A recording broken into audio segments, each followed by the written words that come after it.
반갑습니다. 지난 한 주간 못 뵀는데 굉장히 오랫동안 못 뵌 것 같습니다. 많이 보고 싶었던 것 같습니다. 하나님 말씀 이제 산상수훈이 거의 막바지에 이르렀는데 다음 주면 끝날 것 같습니다. 이제 바로 오늘 하나님 말씀 같이 보면서 은혜를 나누길 원합니다. 마태복음 7장 15절입니다. 마태복음 7장 15절 23절까지 말씀인데 한 절씩 교독하여 읽겠습니다. 거짓 선지자들을 삼가라. 양의 옷을 입고 너희에게 나아오나 속에는 노략질하는 일이라.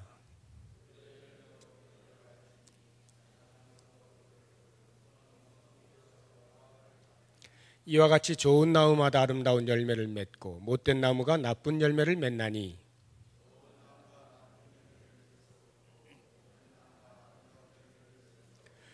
아름다운 열매를 맺지 아니하는 나무마다 찍혀 불에 던져지느니라. 나더러 주여 주여 하는 자마다 다 천국에 들어갈 것이 아니요 다만 하늘에 계신 내 아버지의 뜻대로 행하는 자라야 들어가리라.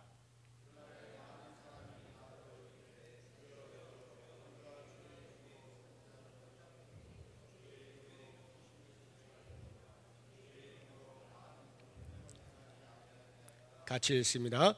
그때 내가 그들에게 밝히 말하되 내가 너희를 도무지 알지 못하니 불법을 행하는 자들아 내게서 떠나가라 하리라. 아멘. 거의 이제 결론의 말씀입니다. 오늘부터 결론이라고 해도 뭐 되는데 다음 주 한 주가 더 있으니까 결론 바로 앞에서 이제 하나님께서 우리 예수님께서 우리들에게 무엇을 말씀하시는가 같이 생각을 해보려고 하는데 그 팔복에서부터 쭉 내려오면서 참으로 귀한 말씀들을 하나님 나라의 백성들이 어떻게 살아야 할 것인가에 대해서 말씀을 해오셨는데 이제 이 결론 부분에 와서 하시는 말씀이 거짓 선지자들을 삼가라. 여기 삼가한다는 말은 영어로 하면 watch out 하라는 거예요. 경계하라, 조심해라 이런 말이에요. 거짓 선지자들을 조심해라, 경계해라. 그러면 거짓 선지자가 누구겠습니까? 예수님께서 생각하시고 계셨던 거짓 선지자가 누구였을까요? 오늘날로 하면 쉽게 뭐 이단의 지도자들 뭐 이렇게 이야기할 수 있겠습니다만 당시 예수님께서 생각하실 때에 1차적으로 금방 지금 하나님 나라의 백성들을 이렇게 불러놓고 거짓 선지자들을 조심해라 라고 할 때는 그 거짓 선지자들은 그 하나님 나라에 새로 들어온 그 말씀, 하나님 나라 백성에게 맞는 말씀 아닌 다른 말씀에 익숙해져 있던 것, 즉 다시 말하면 율법으로 살아왔던 그러한 삶, 그러니까 그 율법을 가르쳤던 사람들, 바리새인과 서기관들을 머릿속에 두시고 말씀을 하신 거죠. 지금까지 내가 너희들에게 이렇게 하나님 나라의 백성이 살아야 할 삶의 규범들을 새롭게 말을 해 주었는데 그러므로 이제 너희는 내려가게 되면 또다시 만나게 되어질 지금까지도 수없이 들어왔고 앞으로도 계속 듣게 될지도 모를 그 율법 선생들 바리새인과 서기관들을 지극히 조심해라 이렇게 말씀을 해주시는 거예요. 그러면 왜 예수님께서 그 바리새인들의 교훈과 그들을 경계하고 조심하라 말씀을 해 주셨을까요? 예수님의 머릿속에 그려져 있는 바리새인과 서기관들의 삶은 마태복음 23장을 보면 아주 자세하게 나와 있습니다. 한번 여러분이 찾아보시면 좋을 것 같은데 마태복음 23장을 한번 가보십시오.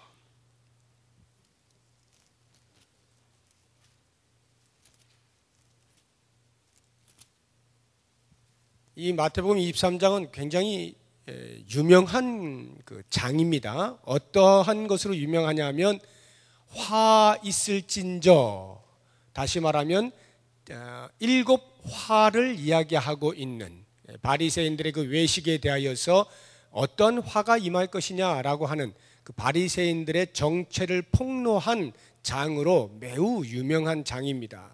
자, 거기를 보시면 이 바리새인들 이제 7화가 있습니다만 다 볼 시간은 없고 대표적으로 25절을 한번 보세요. 화 있을진저 외식하는 서기관들과 바리새인들이여 잔과 대접의 겉은 깨끗이 하되 그 안에는 탐욕과 방탕으로 가득하게 하는도다. 27절 보세요. 화 있을진저 외식하는 서기관들과 바리새인들이여 회칠한 무덤 같으니 겉으로는 아름답게 보이나 그 안에는 죽은 사람의 뼈와 모든 더러운 것이 가득하도다. 이와 같이 너희도 겉으로는 사람에게 옳게 보이되 안으로는 외식과 불법이 가득하도다. 이렇게 온통 외식으로 뒤덮여져 있는 서기관과 바리새인들, 겉과 속이 다른 사람들이라는 거죠. 그래서 이러한 사람들의 교훈을 조심해야 한다라고 말씀을 해주시는 거예요. 만약에 그 사람들의 교훈을 따라 살게 되면 어떤 일이 벌어지게 되느냐 하면 계속해서 23장 13절을 보세요. 13절 앞쪽에 화 있을진저 외식하는 서기관들과 바리새인들이여 너희는 천국문을 사람들 앞에서 닫고 너희도 들어가지 않고 들어가려 하는 자도 들어가지 못하게 하는도다. 서기관과 바리새인들이 율법을 가르치고 있었지만 정작 그들은 천국 문 앞에 서서 자기도 들어가지 않고 들어가려고 하는 사람들도 막아서는 그런 사람들이다. 이렇게 말씀하시는 것입니다. 그 다음 보세요. 15절 화 있을진저 외식하는 서기관들과 바리새인들이여 너희는 교인 한 사람을 얻기 위하여 바다와 육지를 두루 다니다가 생기면 너희보다 배나 더 지옥 자식이 되게 하는도다. 하나님의 율법을 가지고 그 율법을 가르치고 지키게 하는 종교 지도자들인 그들이 그렇게 열심히 돌아다녀서 어느 한 사람 교인으로 삼으면 그 교인에게 하나님의 참뜻을 바르게 잘 가르쳐 주는 것이 아니라 오히려 지옥에서 배나 더 할 사람으로 만들어 버린다는 거예요. 그러한 서기관과 바리새인들의 외식, 그들의 교훈, 그러니까 당연히 하나님 나라의 백성들은 그들을 조심해야 되겠죠. 경계를 해야 되지 않겠습니까? 이 마태복음 7장에 나오는 말씀이 바로 그 말씀이에요. 그래서 15절을 마태복음 7장 15절 보시면 거짓 선지자들을 삼가라 양의 옷을 입고 너희에게 나오나 속에는 노략질하는 일이라. 이게 무슨 말이겠어요? 이 바리새인들이 양의 옷을 입고 나오지만 속에는 노략질하는 일이라. 즉 아까 우리가 말씀에서 본 것처럼 앞에서는 겉에서는 율법을 가르친다 하고 율법대로 사는 것처럼 보이고 율법대로 살으라고 말하고 하지만 사실 이 속에서는 노략질하는 일이라. 천국에 들어가고자 하는 사람들조차도 그 문에 서서 못 들어가게 막고 오히려 지옥에서 배나 더할 자로 그렇게 가르치는 사람들이다 라고 하는 것입니다. 자, 그래서 이러한 사람들에 대하여 뭐라고 말씀하시느냐? 16절 그들의 열매로 그들을 알지니 이렇게 나오죠. 그들의 열매로 그들을 알지니. 어떻게 우리가 그런 사람들을 분별할 수 있습니까? 그들의 열매로 알 수 있다라고 말씀하는 거예요. 자, 그리고는 가시나무에서 포도를 또는 엉겅퀴에서 무화과를 따겠느냐. 포도를 따고 싶으면, 포도 열매를 따고 싶으면 포도나무를 찾아야 되죠. 무화과 열매를 따고 싶으면 무화과 나무를 찾아야 되죠. 그리고 그 포도 열매를 따려고 하는데 뭐 가시나무에서 찾을 수가 있겠습니까? 없죠. 그 열매로 그들을 알 수 있다는 거예요. 결국 그들의 하는 행실을 통해서 보면 그들이 거짓 선지자인지 아닌지 분별할 수가 있다는 것이죠. 이때 이 열매라고 하는 것은 그들의 가르침이나 그들의 행위라고 말을 할 수가 있겠습니다. 자, 우리가 이 말씀을 보게 될 때 오늘날 만약에 우리 이 신앙 공동체 안에 이런 거짓 선지자가 있다 하면 여러분들 분별이 되겠어요? 안 되겠어요? 어떻습니까? 분별하실 수 있겠어요? 없겠어요? 어렵습니까? 뭐 있어 보질 않아가지고 잘 모르시겠어요? 만약에 우리 속에 양의 탈을 쓰고 일인데 양의 탈을 쓰고 우리처럼 비슷하게 이렇게 와 있어가지고 그런 거짓 선지자의 어떤 일들을 하는 사람이 있다고 가정하면 과연 우리가 분별할 수 있겠는가? 무엇으로 분별할 것인가? 열매로 알 수 있다는 거예요. 그때 열매를 제가 두 가지를 말씀드렸죠. 하나는 가르침이고 하나는 행위다. 자, 그러면 제가 생각할 때에 오늘날 적어도 여러분들 수준에서 거짓 선지자들이 가르치는 그 가르침을 분별하지 못할 사람은 그렇게 많지 않을 것이다 하는 생각은 듭니다. 가령 내가 예수요 라고 하는 사람이 내 옆에 와가지고 나를 따르시오 라고 하면 여러분 따라가시겠습니까? 안 가실 거잖아요. 그러니까 그런 가르침 정도는 우리가 분별이 된단 말이죠. 또는 어떤 행위를 통하여서 분별하는 것도 그렇게 어렵지는 않을 것 같아요. 예를 들면 문선명 같은 그런 통일교 교주를 볼 때에 그 부인이 얼마나 많습니까? 그냥 아주 단편적으로 그런 것만 보아도 그 행위 속에서 이 사람은 제정신을 가진 사람이 아니다는 걸 알잖아요. 바른 지도자가 아니구나. 금방 분별이 되는 것입니다. 물론 교묘한 가르침과 교묘한 행위를 하는 사람도 없지 않아요. 그럴 때는 우리가 조금 어렵겠습니다만 굵직하게 보아서 오늘날 이렇게 나타나고 있는 거짓 선지자들, 즉 이단이라 하면 우리가 적어도 분별은 할 수 있습니다. 그리고 교회에서 계속 말씀으로 가르치기 때문에 이런 사람들이 이단이로구나. 이런 가르침이 이단이다. 이런 행동들 보면 이건 틀림없이 이단이야 하는 것을 우리가 분별할 수가 있는 것입니다.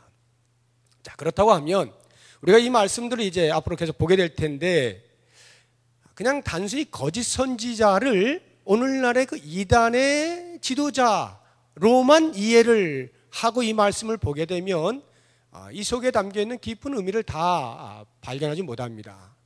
어쩌면 이 말씀은요, 우리 신앙 공동체 안에, 즉 이 교회 안에서도 이와 같은 바리새인적 기질을 가진 사람이나 바리새인적 행동을 하는 그러한 사람들이 있을 수 있습니다.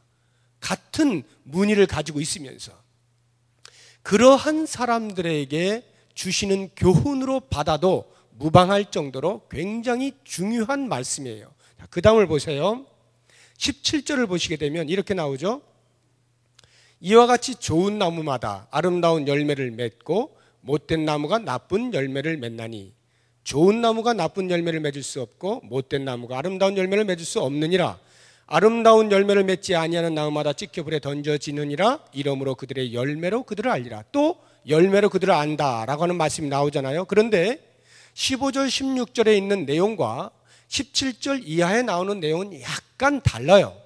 똑같이 이해를 하시면 안 되는데 16절에서 말씀하고 있는 것은 가시나무에서 포도를 또는 엉겅퀴에서 무화과를 따겠느냐. 나무의 종 자체가 달라요. 나무의 종 자체가 가시나무에서 포도 딸 수 없는 거죠. 그건 그냥 눈에 보이는 거예요. 그런데 17절부터 하시는 말씀을 가만히 보면 이와 같이 좋은 나무마다 아름다운 열매를 맺고 못된 나무가 나쁜 열매를 맺나니, 이것은 나무가 다른 것을 말하는 게 아닙니다. 같은 나무에 예를 들면 포도나무다 하면 이 포도나무 가운데서도 좋은 나무가 있고 못된 나무가 있다, 이런 말이에요. 포도나무 중에서도 좋은 나무는 아름다운 열매를 맺고 못된 나무는 나쁜 열매를 맺는다. 쉽게 이야기하면 나무가 튼실하면 그 튼실한 나무에서 튼실한 열매를 따는 거죠. 그런데 나무가 비실비실해요. 부패하고 썩었어요. 그러면 열매를 맺더라도 먹음직한 열매가 안 나오는 거죠. 힘이 없는 아주 조만한 이런 거 먹지도 못할 그런 열매를 맺는 거예요. 그 나쁜 열매를 맺는다, 이런 말입니다. 그러니까 위에 있는 말씀과 지금 17절 이하에 나오는 말씀은 약간 다른 거예요. 이 다른 것을 제가 지금 우리 교회 안에서 신앙 공동체 안에서 있을 수 있는 일들로 지금 여러분들의 말씀을 드리는 것입니다. 바리새인적 기질을 가진 사람들이 있을 수 있다는 거예요. 동일한 나무이지만 아직 성숙하지 않아서 또는 스스로 성숙하기를 원치 아니함으로 그냥 나쁜 나무로 머물러 있음으로 해서 나쁜 열매를 맺을 수 있다는 것입니다. 자, 그러한 그 나무와 열매의 관계를 잘 보시면서 우리가 이런 그래서 그 총 결론이 열매로 알 수 있다라고 하는 거거든요. 그 총신대학교의 신약학 교수인 정훈택 교수라고 하는 분이 계시는데, 그분이 박사 논문을 쓸 때 제목이 열매로 알리라, 이 구절 가지고 박사 논문을 썼어요. 열매로 알리라. 우리는 이 말씀을 너무나 많이 들어왔습니다. 열매로 알리라. 열매로 아는 것이지. 그래, 맞아. 열매로 그 사람의 됨됨이를 알 수 있는 것이다. 그 열매. 그래서 우리가 착각을 하는 경우가 있어요. 오해를 하는 게 있는데, 열매가 무엇이냐라고 하는 것입니다. 이때 예수님께서 말씀하시고 있는 이 열매가 과연 어떠한 것을 열매라고 말씀을 하시는가 라고 할 때, 지금 우리들의 머릿속에는 금방 떠오르는 게 뭐냐 하면, 우리의 눈에 보이는 가시적인 어떤 결과물을 가지고 열매라 생각하기가 쉽습니다. 내가 어떤 봉사한 것, 또는 내가 사역한 것에 대한 성과물, 이것을 열매라고 생각하기가 쉬워요. 그래서 우리는 그 열매로 알리라고 하는 말씀이 너무나 무섭기 때문에, 왜냐하면 나쁜 열매는 아름다운 열매 맺지 아니한 나무는 다 찢겨 불에 던져지니까 굉장히 무섭잖아요. 아름다운 열매를 맺어야 되겠구나라고 하는 생각을 갖게 되고, 그 아름다운 열매를 그럼 어떻게 하면 맺을 수 있을까라고 할 때에 그 열매에 대한 개념이 내 봉사와 사역의 결과물, 어떤 성과, 이런 것으로 이해를 하게 됨으로써 어떻게 우리가 노력을 하게 되느냐 하면, 그 결과를 얻어내고자 하는 열심을 내게 된다는 것입니다. 우리가 봉사를 할 때 열심을 다하여서, 우리가 어떤 사역을 할 때 최선을 다하여서 그 일을 감당함으로 이 정도면 우리 주님께서 기뻐하실 만한 열매를 맺을 수 있겠지라고 하는 생각을 하기가 너무나 쉽다는 거예요. 지금까지 혹시 그렇게 생각하신 분들은 그럼 그게 아니었나? 라고 할 때 과연 그 다음에 무엇을 말씀하고 계시는가? 예수님께서는 아마 어쩌면 우리가 그렇게 생각하게 될지도 모를 그 생각을 이미 하셨는지 모르겠어요.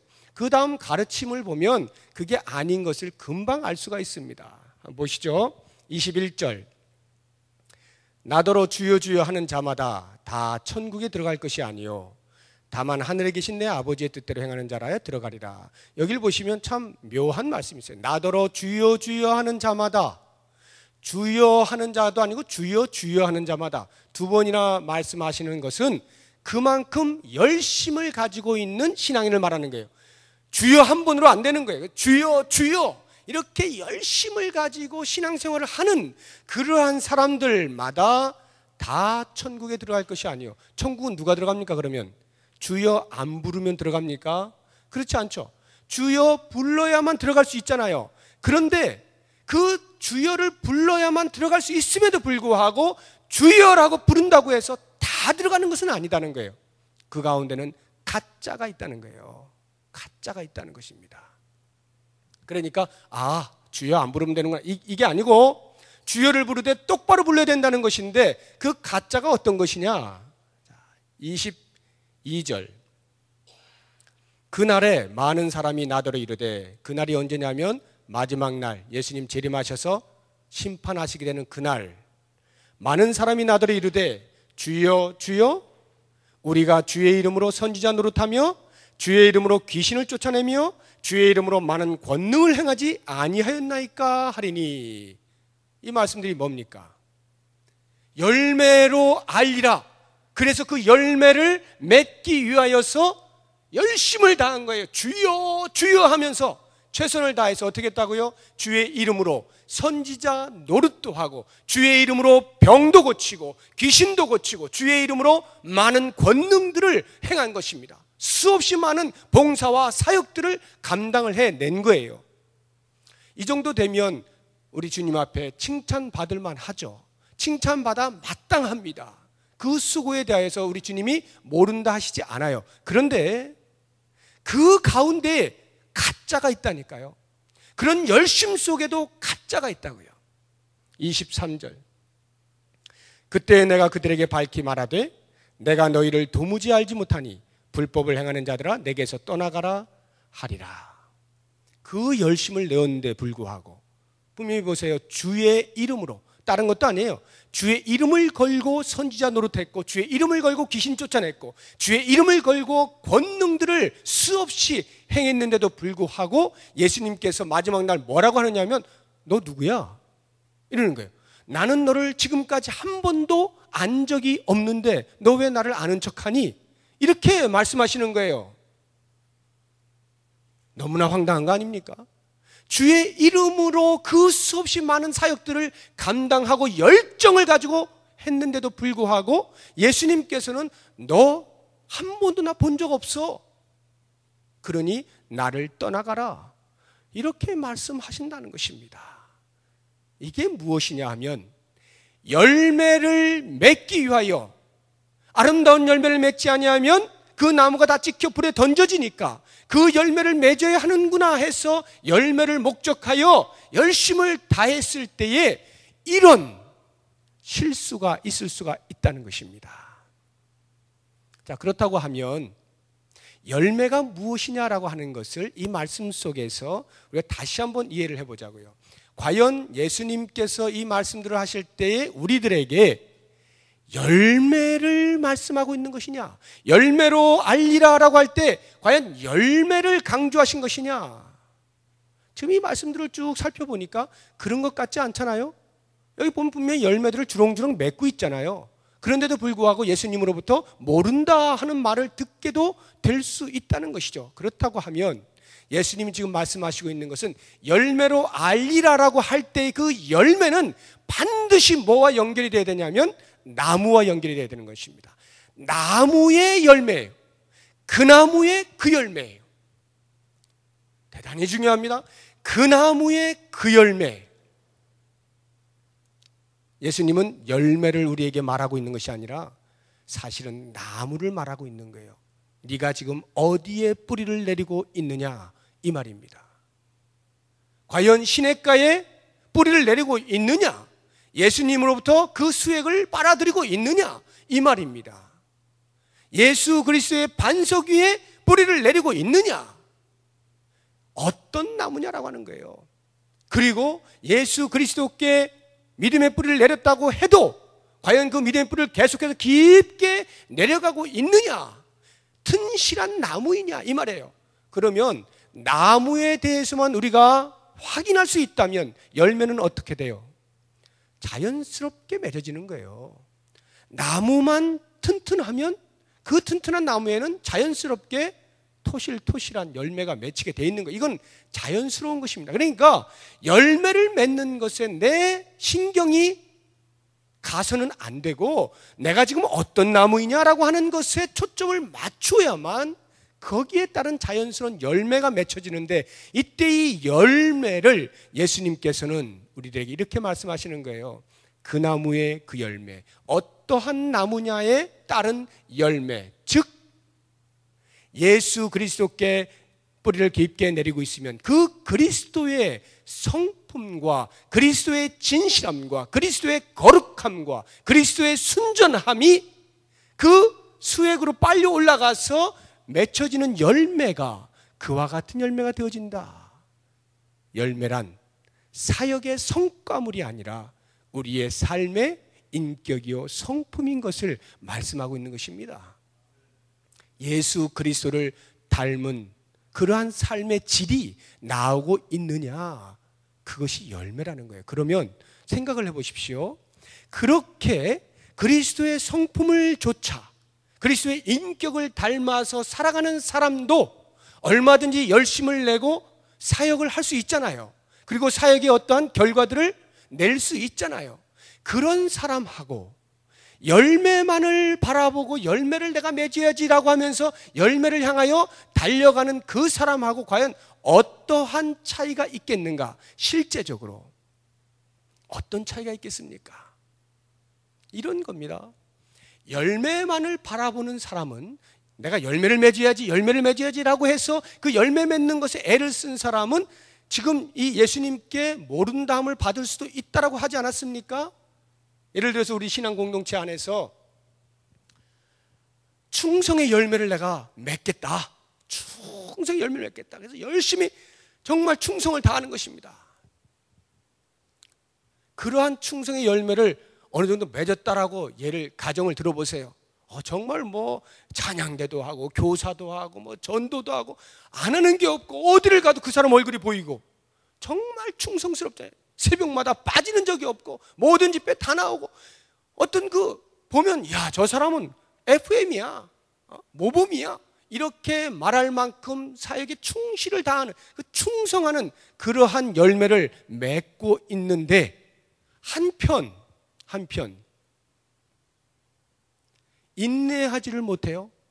참지를 못해요. 조금만 뭐가 수가 틀리면 버럭 소리를 질러버립니다. 자기 혼자 그냥 골방에 앉아서 소리 지르면 괜찮은데 남들 다 들으라고 소리 지르니까 듣는 사람들이 전부 다 힘든 거죠. 마음에 상처를 받는 거죠.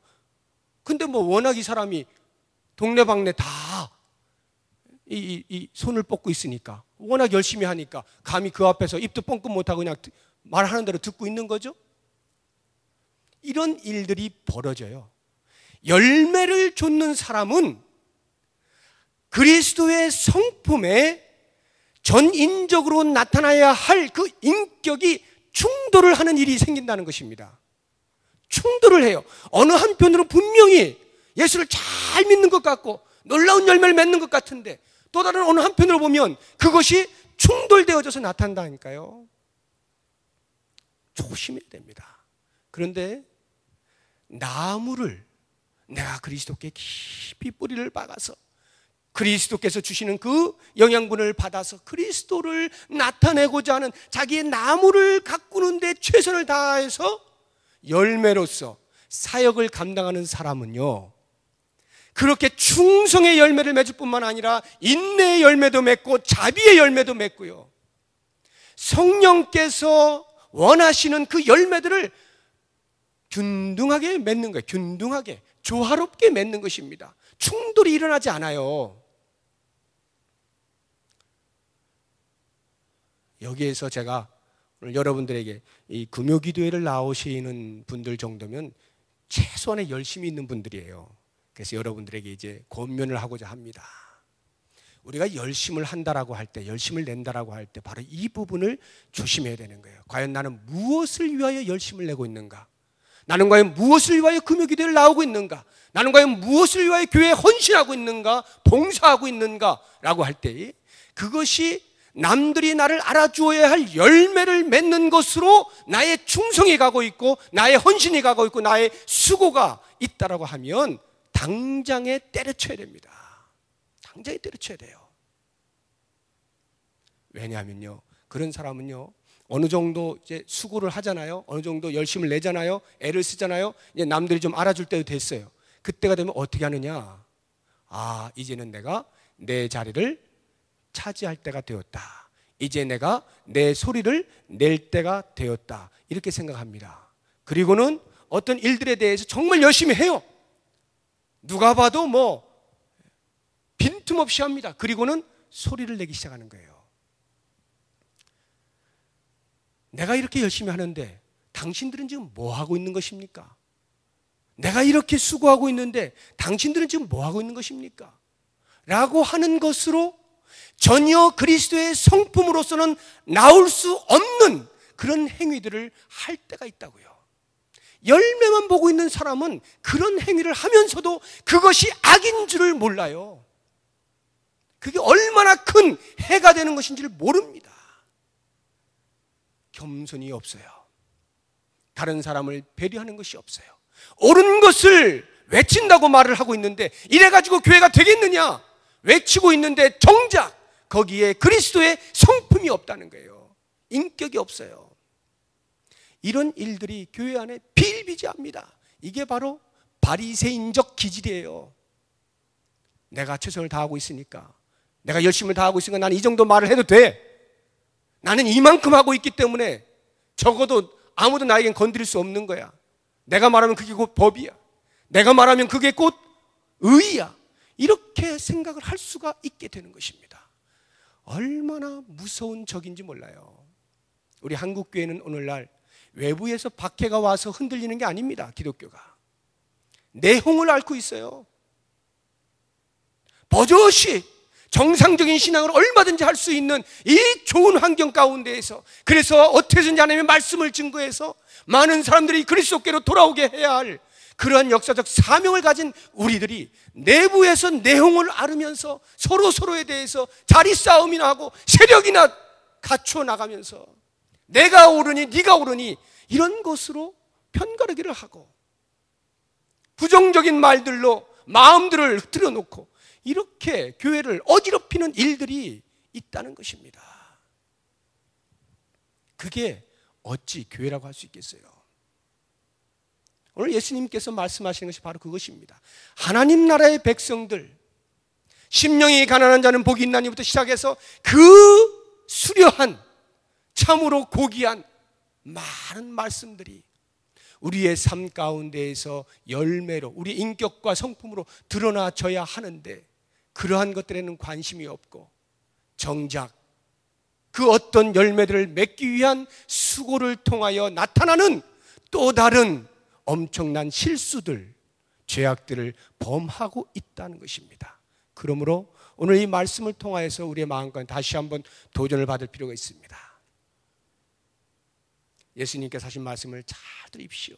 열매로 알리라 라고 하는 말씀은 그 나무의 열매입니다. 그 나무의 열매. 과연 나는 어디에 내 뿌리를 두고 있는가? 과연 나는 얼마만큼 튼실하게 예수 그리스도로부터 수액을 받아들이고 있는가? 얼마만큼 나는 주의 말씀을 가지고 나를 바꾸어 가고 있는가? 보셔야 됩니다. 그래서 예수님께서 21절에 보면 나더러 주여 주여 하는 자마다 다 천국에 들어갈 것이 아니요 오직 뭐라 그랬어요? 하늘에 계신 내 아버지의 뜻대로 행하는 자. 내 아버지의 뜻대로. 누가 지금 말씀하시는 겁니까? 예수님께서. 거기에 모여있는 사람들도 다 하늘 아버지인데 왜 예수님께서 굳이 내 아버지의 뜻대로 행하는 자라야 이렇게 말씀하셨을까요? 우리도 모르는 사이에 내가 만들어 놓는 하나님의 형상이 있을 수 있다는 것입니다.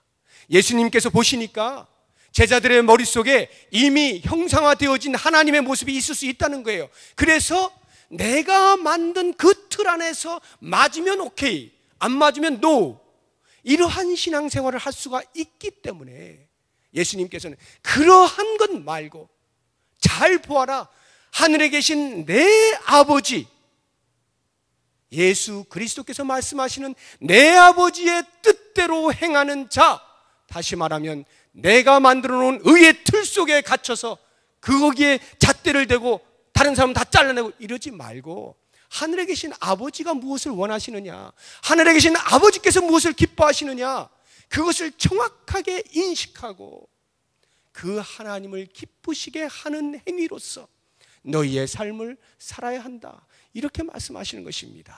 사랑하는 여러분, 우리가 신앙생활을 하면 할수록, 오래되면 오래될수록, 여물면 여물수록 더 겸손해져야 됩니다. 그래서 앤드류 머리는 기독교의 덕목 세 가지를 말할 때 첫째가 겸손, 둘째가 겸손, 셋째도 겸손, 겸손이라 했습니다.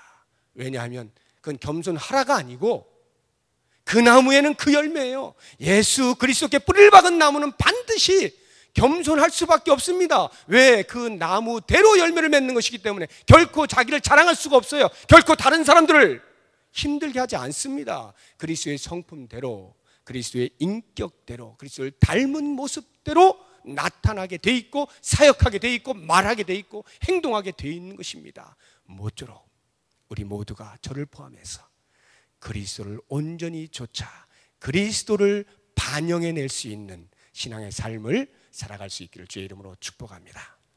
기도하겠습니다.